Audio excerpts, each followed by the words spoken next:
These two coming up for you. And one thing I forgot to do ahead of time, I know we have at least one unopposed candidate in the audience. We always allow those people to introduce themselves. So, Judge Poindexter, he stepped down, of course. Nothing like taking attendance, right, to get this going. Are there any other unopposed candidates in the audience?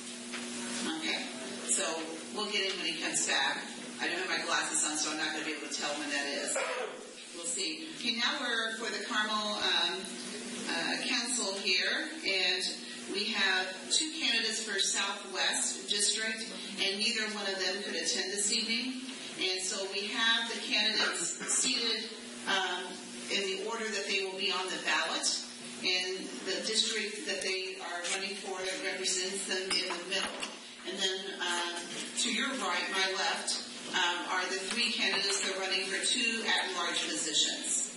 And so this one, again, all questions go to all candidates, and depending on the type of question will be whether I decide to give rebuttal time or not. Right now we're going to go to opening statements, and we'll start with you, Mr. Asaturo.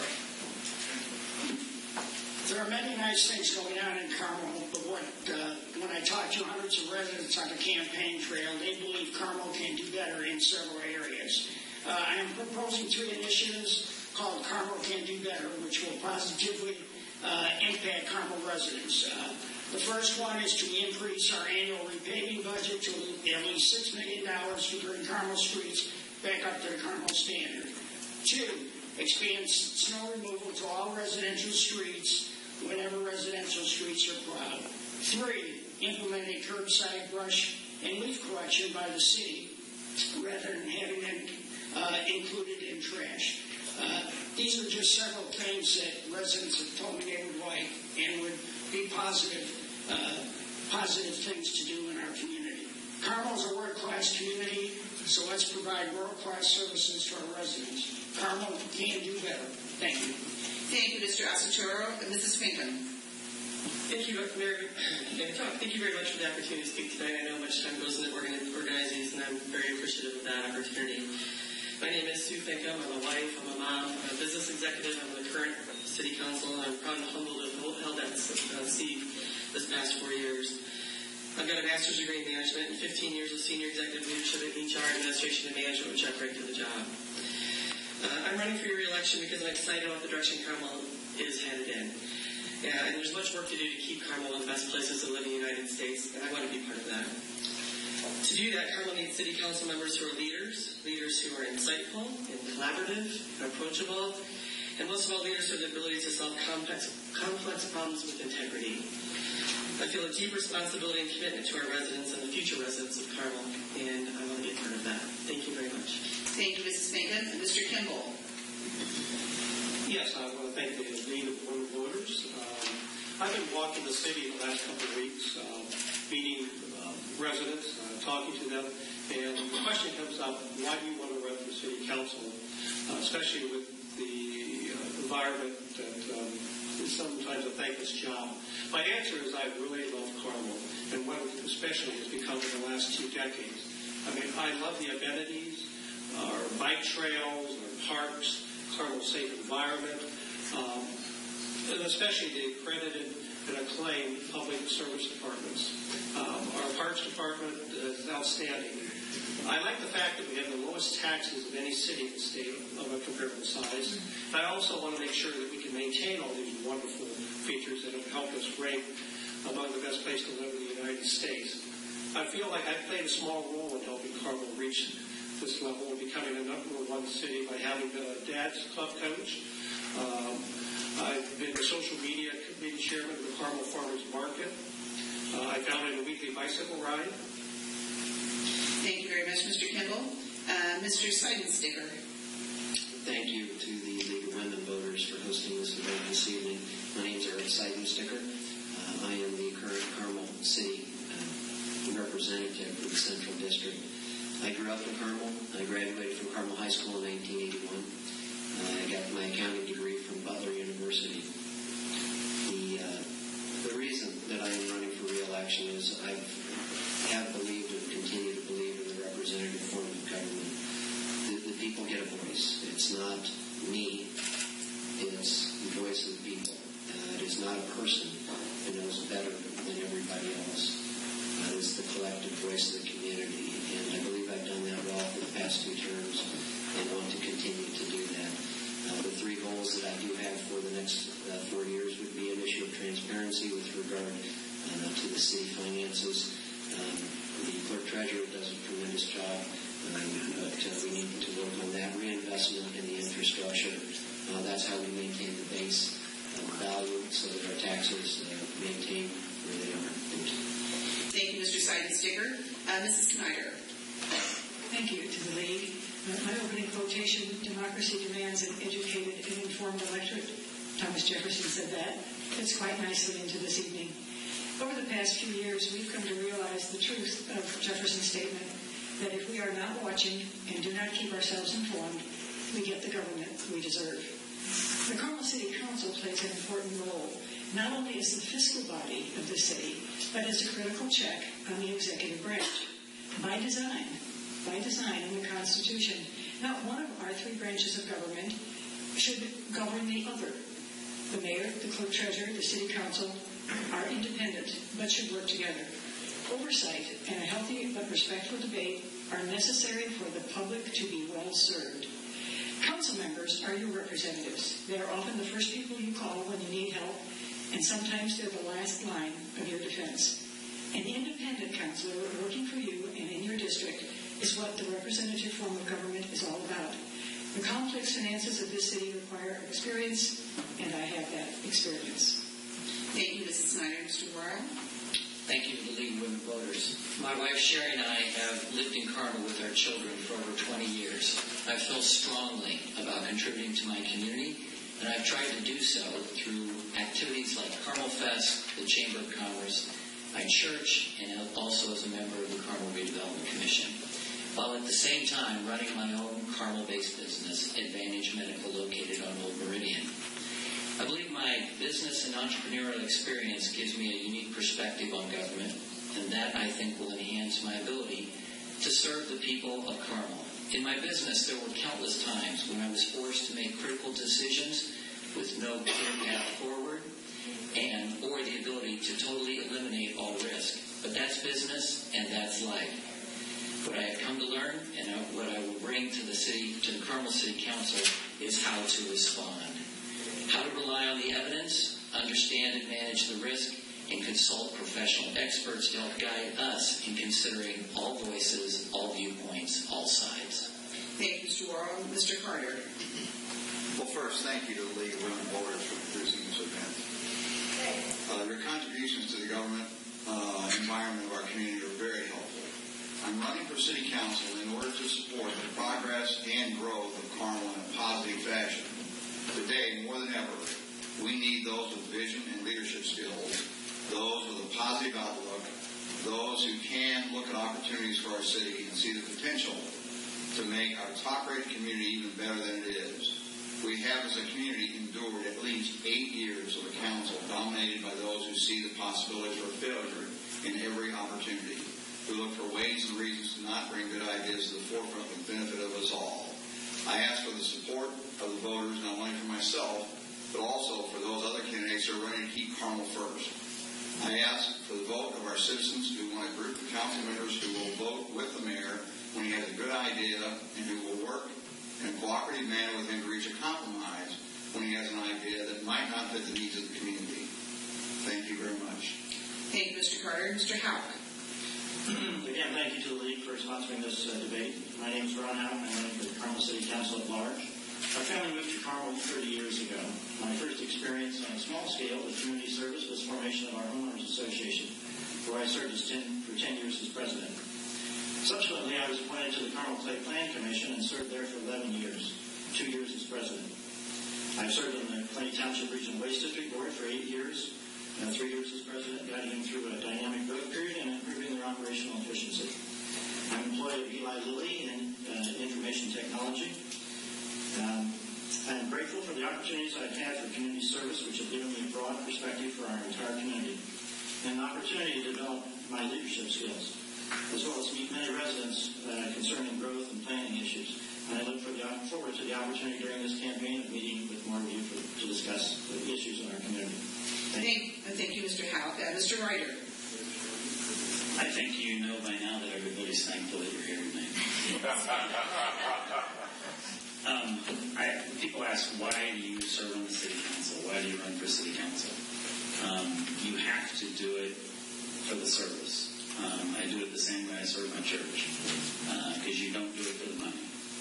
You put in a lot of hours. I served 7 years on the council now, a little over 7 years, and 7 years on the planning commission. What I try to do is make the process more friendly and more understandable. There's always two sides to many arguments. I think I found myself to be the bridge builder. I don't take sides. I don't make deals. I like to do politics a little different. I had a business in Carmel. First business was in 1983, and my current restaurant up in the Arts and Design District was there when it was Gilligan's Island before what we've done. We've created a great market. I think it's time now that the private sector can finish what we did. Thank you very much. Thank you, Mr. Ryder. I'm pleased to notice that questions now become random order, so fasten your seatbelts. Here we go. The first question I'm going to ask is kind of going along with the question that was asked to the clerk treasurer race. It's about the advantage or disadvantage of a second-class city versus a third-class city. And as a member of the council, since we learned during our last discussion that you're the ones who decide that, would you be supportive of moving to a second-class city? So a two-part question, your perspective on an advantage or disadvantage, or both, of moving to a second-class city, and then as a member of the council, would you support that? And that goes first to Mr. Houck. Well, tough question first. First off, I believe in a strong system of checks and balances. And I think the clerk treasurer's office provides the system that we need for appropriate management of our finances. In short, I believe that the elected official best represents you rather than an appointed official.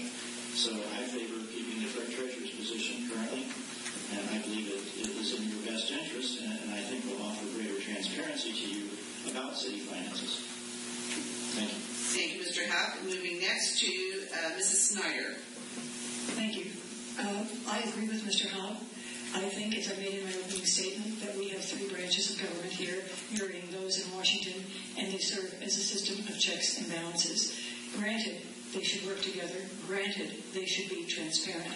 But nevertheless, when we are spending millions of dollars, it's good to have an independent, elected, separate pair of eyes looking at everything we do. Thank you, Mrs. Snyder. Mr. Asotero. I think a big advantage of being a second-class city would have 2 additional city council people to support the 87,000 residents of Carmel.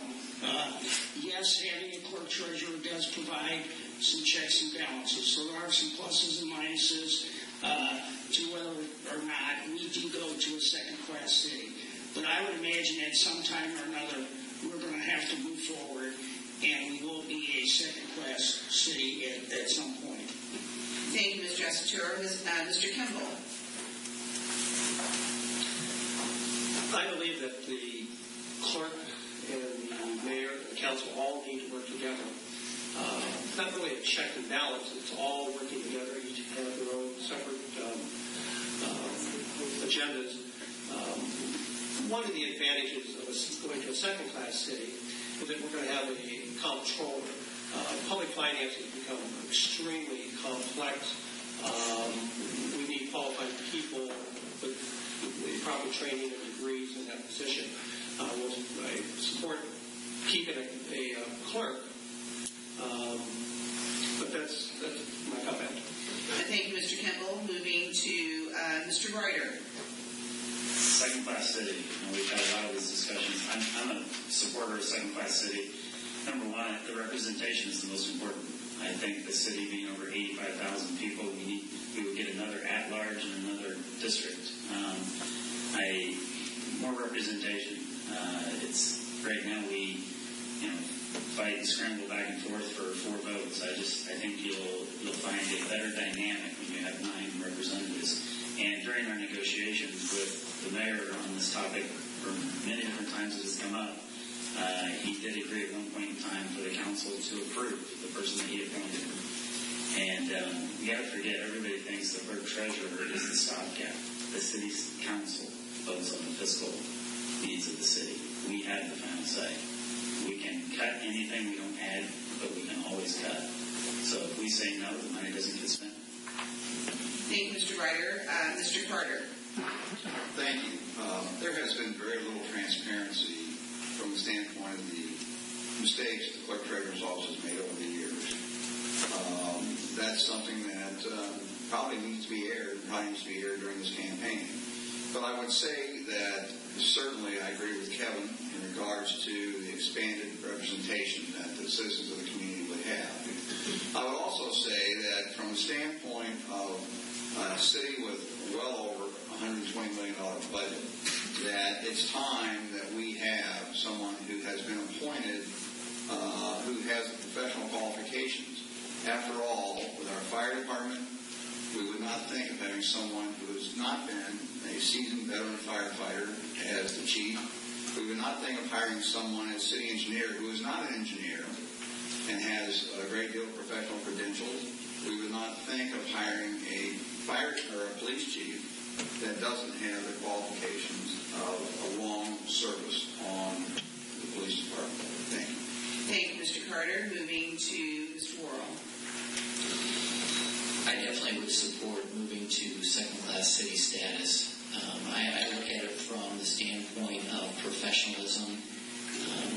Having a professional person, I guess liken it to my experience working in corporations where we have the comptroller, the financial expertise that can advise the executive staff, advise the executive on the nuances of public finance. To me is extremely critical, and I think that's what we've been lacking. I also think that this move would remove some of the politics that unfortunately is going on. Thank you, Mr. Worrell. Mr. Seidensticker. Thank you. The issue of second-class city has been brought up a few times. The benefit of 9-member council versus 7 is certainly a benefit. Positive representation concept and representation of the people. Our clerk treasurer's office has done an outstanding job. I would disagree with what was previously stated. Her awards and certifications are beyond reproach. The negative side of second-class city is that you do take away that elected position of individual representation by the clerk treasurer's office. That office has, I can't even remember how many years of information. A tremendous benefit. There are benefits to both sides, but I would like to see a blend whereby we would maintain the clerk treasurer's office, but we would get the additional 9 representations rather than the 7.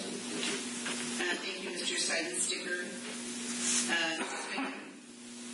Keep this brief for the audience. I do wholly support the second-class city. I said that 4 years ago. I'll say it again until we achieve that status. To say we would not benefit from checks and balances by not having an elected clerk treasurer totally undermines the authority that the city council has, as Kevin Ryder mentioned earlier. And there's no business on the planet that would exist without a CFO with $100 million in city revenue, $20 million from them going through the CRC. It's just ludicrous that we don't have a financial specialist.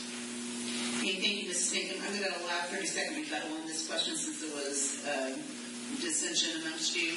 So, Mr. Houck, 30 seconds. Again, I think citizens want and expect representation. So to the extent that Mr. Seidenstiker's statements could come to fruition in terms of more representation, but I think that I still believe that the clerk treasurer who's elected by you offers transparency more so than one that would be appointed by the administration. If there could be a provision for perhaps approval by council, that might be a way to mitigate that risk. But I'm not sure what could be arranged in terms of that kind of representation and thank you. Thank you, Mrs. Snyder.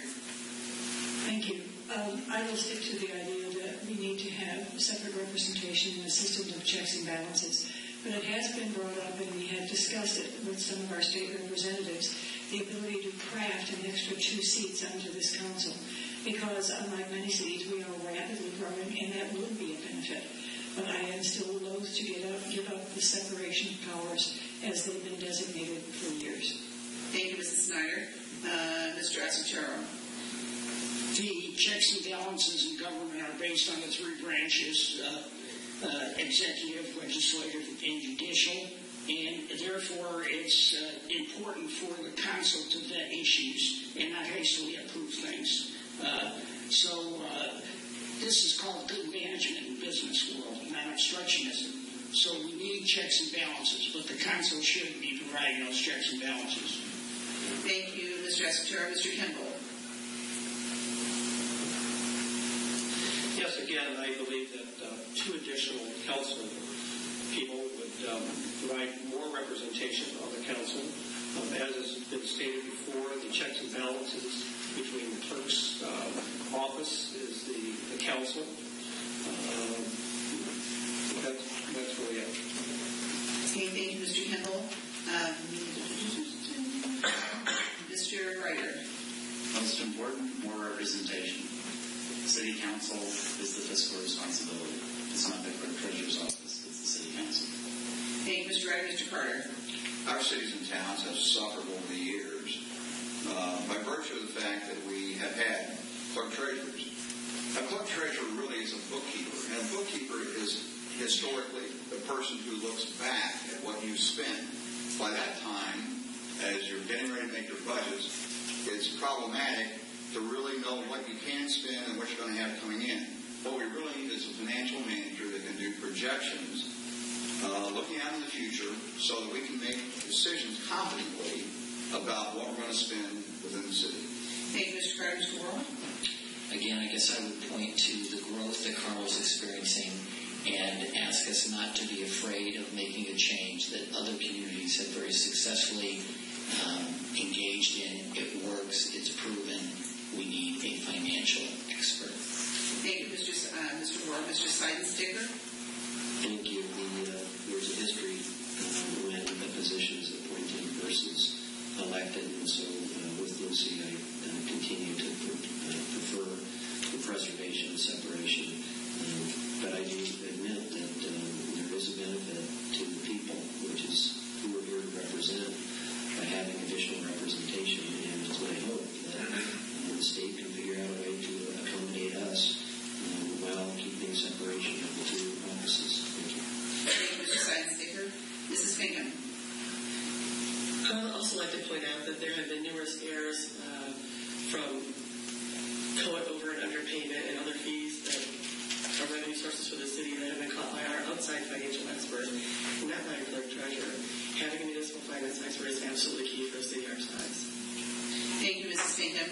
Moving on to a different question. This questioner wants to know how, as a millennial here, what is Carmel doing to increase jobs? And as a member of the council, what can you offer about that? Mr. Worrell, we'll go to you first. I think it is important to increase jobs. As a member of the Carmel Redevelopment Commission, I think that I've played a role in that, in building the infrastructure that is attracting new corporations, new businesses to our community. The more that I interact with people who are moving to Carmel, it is the millennials, it's the younger crowd, and they require a reason to move here. Corporations are trying to attract employees, and it is important that we continue to build the infrastructure, create a community that is positive, that they want to come to, and that also helps to keep our personal property taxes low. Thank you, Mr. Worrell. Mr. Ryder. Quality of life. People will tell you the number one reason they move to Carmel is schools. And the next is the amenities that we have, our accredited police and fire departments. You create an environment that businesses want to move here. A business moved here from San Diego. Who leaves the weather in San Diego? They did it for quality of life. You can buy a home here that their employees could afford to buy nice homes. their taxes are extremely low. My mother-in-law just moved to Carmel. She's going to save $5,000 to $6,000 a year in the exact same overhead she had in another city, which I'm not going to mention. But it's the quality of life that you create, the atmosphere you create. You make businesses want to move here and want to locate here. That creates jobs. Thank you, Mr. Ryder. Mr. Carter. Frankly, there's not a lot that the City Council can do or does do in increasing the number of jobs that come to the community, with the exception of working in cooperation with the mayor to make sure that we get the amenities that help differentiate our community from other communities with whom we compete for jobs. Carmel has done a great job of putting together an entire package that does differentiate us from other communities, that does make sure that we get the kind of jobs that we want and need as a community to help keep our tax rates low and to make sure that we continue to prosper. Carmel has, in the last few years, added jobs after jobs after jobs, and has done a very good effort in that fashion. But as far as what the City Council can do, it's our Development Commission that has done so much in the way of adding amenities to the community to make certain that we can attract the type of employment that we have here in the community. Thank you, Mr. Carter. Mr. Asaturo. Government doesn't create jobs, but yes, we can create an environment that would attract businesses into our community. And I think Carmel's done an excellent job on this.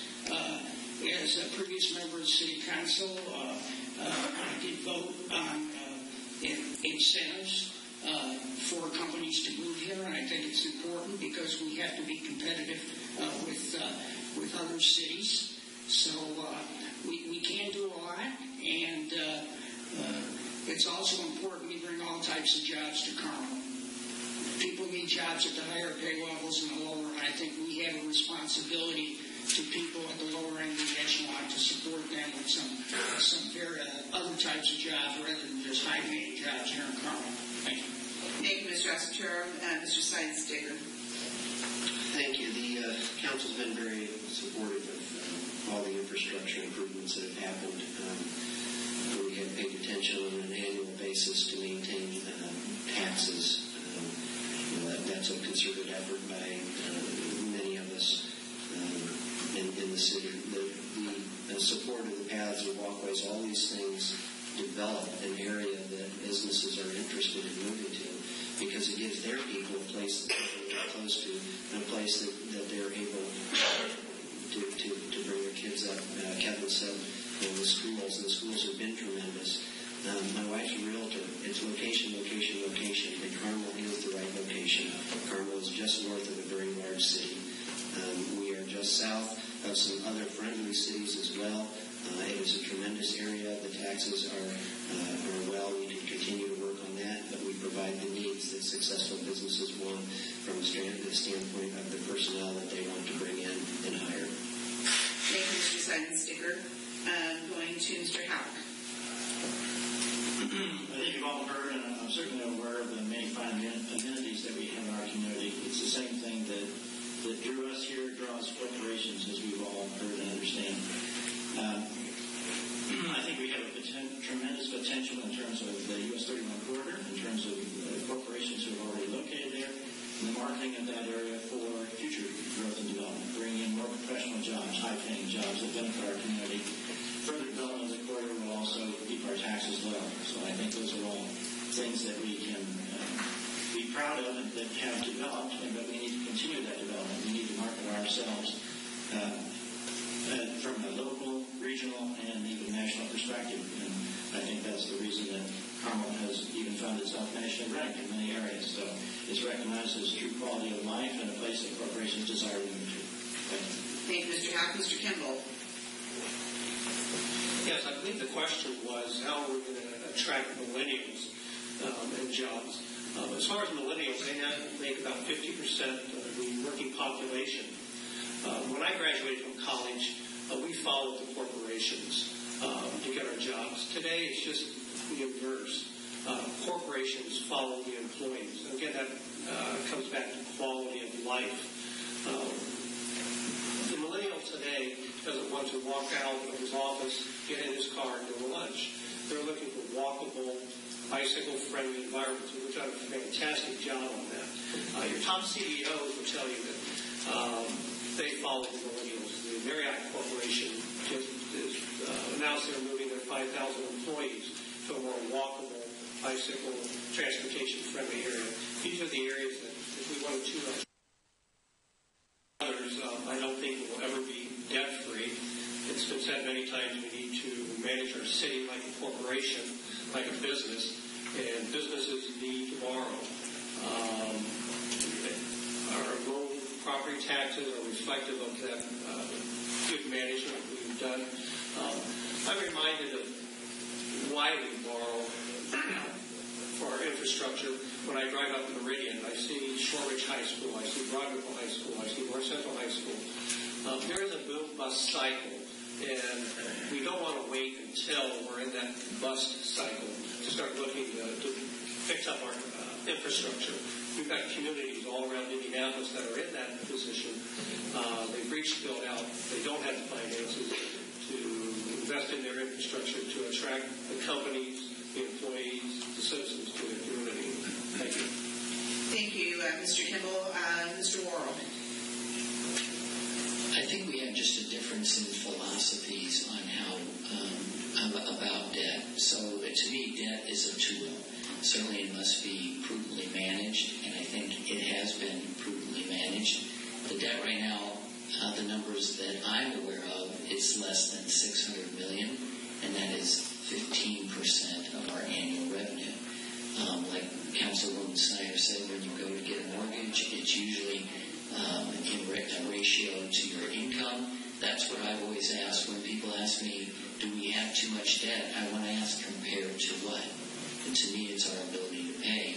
And we look at how that debt has been used to keep our taxes low, to bring in business TIF that covers 52% of that debt. I think it's been managed very well. Thank you, Mr. Worrell. Our last question is going to be what one quality that you have separates you from your opponent. And so, like, we're focusing now on our groups of 2 over here and our group of 3 here. So what one quality that you have separates you from your opponent and why? So I don't want a laundry list of qualities. I want one quality that, best separates you from your opponent and why. And then after that, we'll move to closing statements. All right, so we'll start with Mrs. Snyder. Thank you. I think it is my ability to analyze and come up with a solution that works best for most people, and that is an inclusive ability. And when you are on the council, you have to understand that every single of the 7 people is equal. Each vote counts for the same, no matter how long you've been on the council or if you just got elected. So when you're doing a complex project, and finance is my section, I had the finance committee for 8 years, everybody must have the same information so that you can bring them along to come to the conclusion that needs to be arrived at for the good of the city. Thank you, Mrs. Snyder. Moving to Mr. Carter. I think after many years of experience on the council, I would say that the qualification that I had that would be the most helpful and most appropriate is the ability to empathize with our citizens, the ability to listen to what their needs are and to respond to those respectfully. Okay, thank you, Mr. Carter. Mrs. Finkham. Thank you. I think the one thing that separates my opponent and myself is my proactive nature. Mr. Ascentrone, so his campaign materials has indicated he wants to be a watchdog for the community. And I suggest that's not what this community needs. A watchdog sits back on its haunches and waits for something to happen and barks really loud when it doesn't like it. What this community needs is a guide dog. So he's out front looking for opportunities and protecting those that he serves or she serves. We need someone on council who can be collaborative, insightful, and can form long-term relationships. So I believe my ability to be proactive underscores all of those. Thank you, Mrs. Finkham. Mr. Houck. In my daytime job, I'm in information technology. If you know anybody in information technology, they're a pretty left-brain, analytical, logical group of people. I think that I can bring insight and logic into discussions and sensitive issues. I think that the Carmel citizens want and expect someone to take care of them, to use good financial judgment. And I think you're going to, during this campaign, you're going to hear a lot about fiscal responsibility. I think that's certainly a key issue. I think that the myth that's going to be perpetrated is that people who are fiscally responsible don't believe in progressing our community and growing our community and making it even better, or spending. This is not the case. It's really about using more money wisely, using it for the best outcome. And I think that's what I can bring to this. Thank you. Thank you, Mr. Howe. Mr. Worrell. For the last 20 years, I've been involved with groups and organizations in Carmel. What has worked best for me is positive leadership. Whether it's my employees or organizations in Carmel, rallying people around a positive vision, staying positive, and keeping things moving together by using collaboration, cooperation, and even compromise when necessary, to me has gone much, much further than the reverse. Thank you, Mr. Worrell. Mr. Kimball. I think what I bring to the council, especially to my district, is vision. When I graduated from Hannibal College, I got transferred across the country to Denver, to Los Angeles, and then decided to move back to Carmel, Indiana to raise my family. I've seen the world change. This is not 1980. I grew up in a small little town, Lebanon, Ohio. It hasn't changed, and economically it suffered. I bring the vision to Carmel. We have to move forward. We have to see what's changing around us. Thank you. Thank you, Mr. Kimball. Mr. Ryder. Common sense. I get a lot of emails and phone calls after planning commission and council meetings saying thank you for the common sense. Sometimes things are as simple as they seem. My ability to work with people. I have run one of my restaurants for 17 years in Carmel and the other for 3. I have a pulse on what's going on in Carmel. I don't have to run a poll. I get it every night. I get pulled to tables to talk. The most talked about topic is politics in Carmel. What I'm doing in the city council, what I'm doing in the planning commission, what's going to happen next in Carmel. I have a good pulse on what's going on in the community. I work with people well. Whatever council gets elected, I work as part of that group of 7, and I intend to continue to promote a better communication between the council and the mayor's office. Thank you, Mr. Ryder. Mr. Asaturo. My votes in the past and in the future are based on the best interest of people, the people I represent. Those are the people that provide me the input to vote on the council in the past and will in the future. Thank you. Thank you, Mr. Asaturo. Mr. Seidensticker. Thank you. The differentiating factor would be my passion and belief in the desire of our founding fathers to have a representative form of government. It's the people's voice. It's what separates us from so many other countries.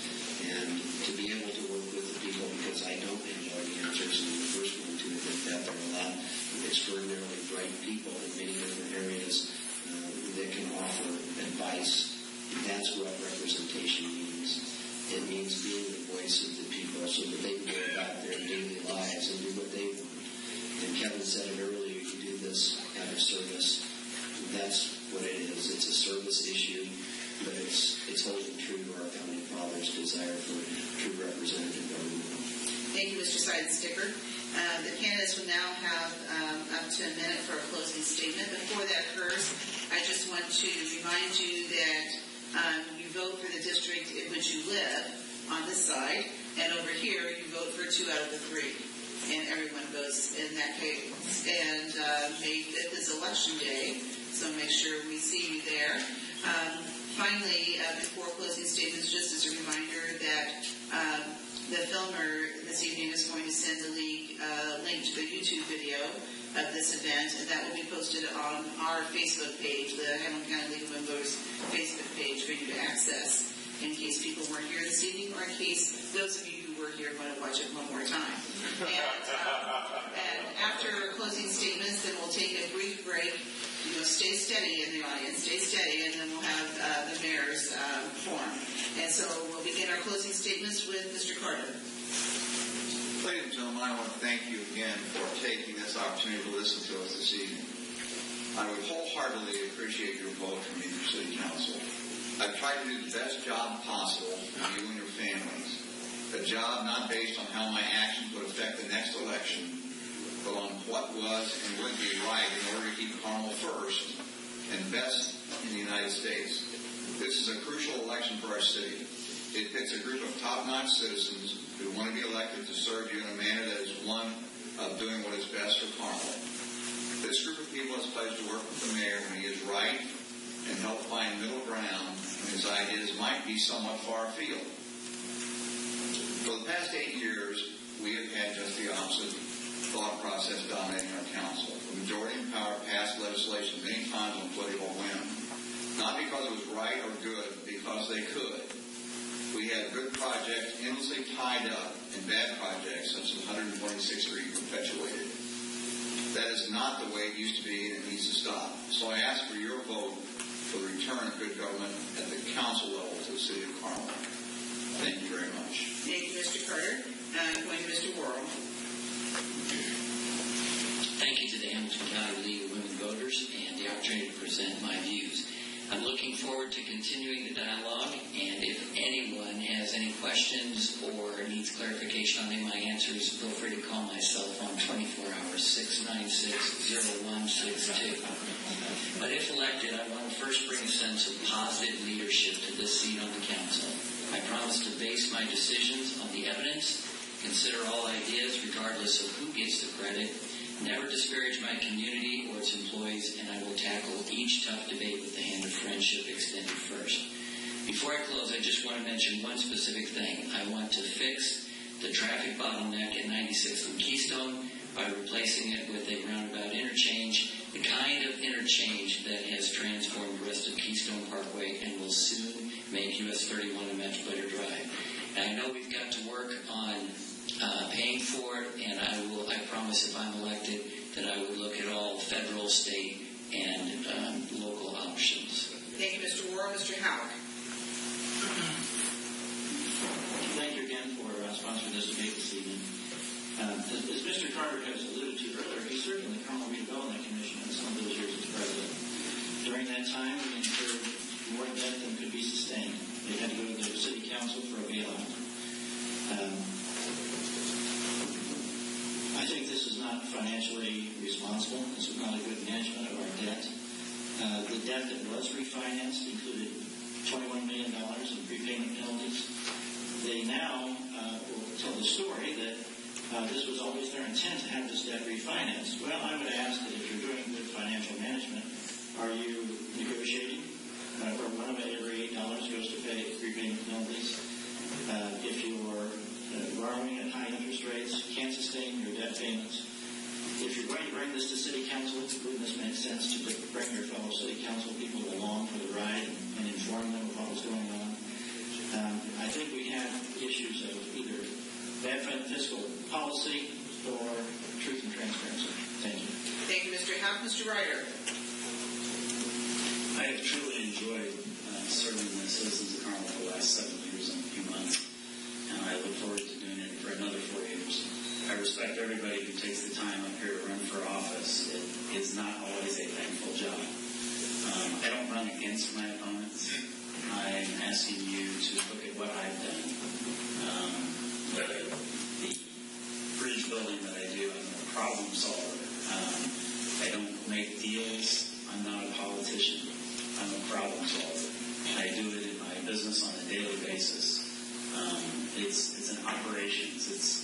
You have to become part of the system. You can't, it can't be sides. We need to come out of this next election with a council that works as one council. Doesn't mean you always agree. If you disagree, you go out afterwards and you get a bite to eat, and you move on to the next situation. Each topic should be weighed on its own merits. It's not about, thank you very much. Thank you, Mr. Ryder. Mr. Asaturo. Well, I can tell you one thing. I'm not running for city council to have a relationship. I've had a great relationship with a woman for 41 years. But I can tell you one thing. Even her and I, despite the great marriage we have, we don't always agree. And yes, she asks questions of me, and I ask questions of her. And I think that is one important thing to happen on the city council. And I do not feel by asking questions, valid questions, in order to make your decision as you see it, as being obstructionism. I look at that as vetting an issue and doing your job. Thank you. Thank you, Mr. Asaturo. Mrs. Finken. Thank you. As we wrap up tonight, I'd like to leave you with some numbers to consider. $4.5 million. That's the dollars investments in roads and bridges and paths in my district since I've been on council. Just prior to that, a year or two before that, 2 roundabouts were redesigned and 1 new one was put in. And that number then jumped to nearly $7 million. That's a strong investment. 20,663 is the number of emails I've sent to my constituents proactively since June of 2014. That does not include responding to questions. 3,500, that's the number of people that attended Carmel Porch Fest in its inaugural year. A group that was, like with Ron Carter and Jeff Worrell, on an active committee that we all helped bring to life last year. 175 is the number of people who attended community forums that I've fostered in the last year alone. And 1 is the number of candidates who have the experience, ability to form strong relationships, community support, and frankly the dogged determination to not just serve but to excel as the next city councilor in this district. And that's me. And I humbly ask for your support on May 5th if you're living in my district. Thank you. Thank you, Mrs. Finken. Mr. Seidensticker. Thank you. My name is Eric Seidensticker. I'm a business owner in the city of Carmel, and I'm extraordinarily passionate about serving. I've served 2 terms as a city council representative. Like Kevin, I don't like the term politician. When people ask me if I'm a politician or if I like politics, my answer is no, I'm not. I'm a people's representative. I truly believe in that. I have done my best to do what's right, to not be right all the time. I will continue to work for open and complete transparency, for reinvestment in the infrastructure of the homes. It is because of the high value of the homes that we are able to have a low tax rate. And I will continue to work at encouraging the best possible business management of the city of Carmel that we can possibly have. Thank you. Thank you, Mr. Seidensticker. Mrs. Snyder. Thank you. And I am Lucy Snyder, running for re-election. And I'm running for the City Council, the fiscal body. We do many things. Primarily, I suppose, representing our district from potholes to sinkholes, from removing dead trees, to defending the neighborhood against a 1 million gallon wastewater storage tank. And I take those responsibilities very seriously. It's what we do every day. It is indeed problem solving. But we are the fiscal body. Our job is not the vision. Our job is to pay for the vision responsibly, not to take risks with other people's money. Our job is to make the vision work, to apply common sense, and to get the job done. This is a serious job. It requires all of the attributes that you should expect from your elected officials: transparency, fiscal responsibility, accountability, and truth. Any candidate will promise you everything. Of course they would. Why wouldn't they? You need to look at the record. Thank you, Mrs. Snyder. Mr. Kimball. Yes, I grew up in a family that very valued public service. Both my parents were school teachers and leaders of their small community. My father received the highest award in scouting. I was an Eagle Scout. That's carried with me everywhere I've gone. As elected councilman of the Central District, I pledge to honestly and fairly represent all the residents of the district, whether they be homeowners or apartment renters. I pledge to treat all my fellow council members and all my constituents with dignity and respect. I will examine all the issues with the thought utmost in my mind that is good for our community, both in the short term and the long term. I will strive to maintain our low taxes, which make sure we're all able to add new features to the city, which will serve to attract the next generation of citizens and employers. I will continue our low tax rate while making sure we maintain maintain our streets, public safety functions, parks, and utilities. Thank you. Thank you, Mr. Kimball. Please join me in congratulating these candidates.